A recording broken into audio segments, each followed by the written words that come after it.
My missus just sent me this story, which is talking about an Australian TikToker who had to basically just run away from TikTok, delete her account, because she made the mistake of like criticizing American patriotism. And what she was talking about is how there are like American flags everywhere. And I don't know what else she went on to say, because it must have been pretty controversial, because America came for her.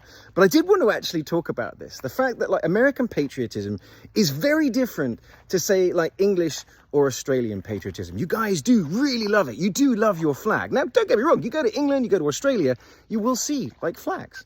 Yeah, they'll be out there. People do it, but it's not as big as you guys do it in this country. There's no massive like English flag being unfurled in the middle of a pitch before we play some big game. And if you're driving down the street, you're not going to see them like you do see them here in Texas. I mean, just even driving up to my house, literally almost every other house has got either an American flag or a Texas flag flying outside.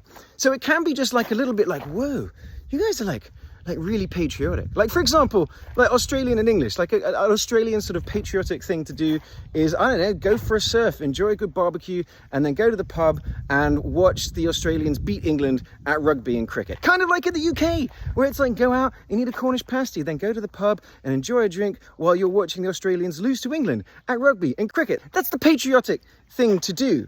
The thing about it is it did remind me of the one time that American patriotism gave me the biggest existential crisis of my entire life. It's a memory that is burned into my psyche, and every time I think about it, I laugh, but I also go, "Ugh." So basically, 19 years ago, on my first trip to Texas, my wife bought her brand new 23-year-old English boyfriend to meet her family. And when I said I was coming to Texas, I was like, all right, you know, if I'm going to come to Texas, I want to tick some things off the list. And she's like, what's that? I go, all right, I want to ride a horse. So we went and rode a horse. And I was like, okay, I want to find like a muscle car. And we found this old beat up Trans Am, just like from Smoking the Bandit. I lost my mind. I wanted to go to the range. And I definitely won't talk about the fact that I was the best shot, because that still drives her crazy, even 19 years later. But the one other thing that I did say I would like to do is I would like to go to a professional American sporting event. So at Christmas, I opened like a gift, and my future father-in-law had bought us tickets to go and see the Dallas Mavericks up in Dallas. I'm like, wow, that's really cool.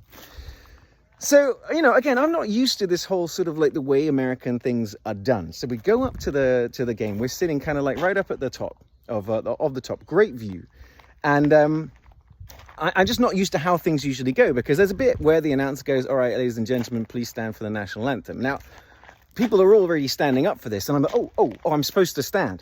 So I stand up, and I'm standing up like a second and a half later than most of the people, but 60,000 people all stand up, and then this is the moment that just blew me away, because I don't know if you guys have ever experienced it, but 60,000 people in unison all turned and looked right at me. And I tell you guys that 5 seconds felt like an hour, where all of the blood just like drained out of me. I had an existential crisis.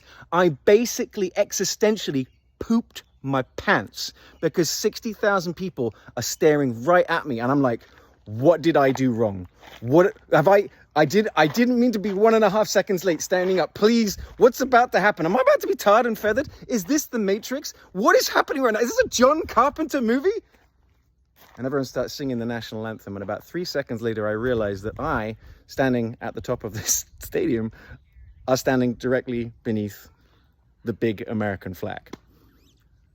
I tell you, the relief I felt when I realized, oh, they're all just looking at the flag and not looking at me, is this thing I will never, ever forget. But that is just me saying and pointing out that not everybody does understand American patriotism and how much you guys do love your flag. And I think it's just one of those things that foreigners, you need to learn, assimilate, and understand. Otherwise, you'll be like me and having a full-blown panic attack while watching the Dallas Mavericks. Hope you enjoyed that story.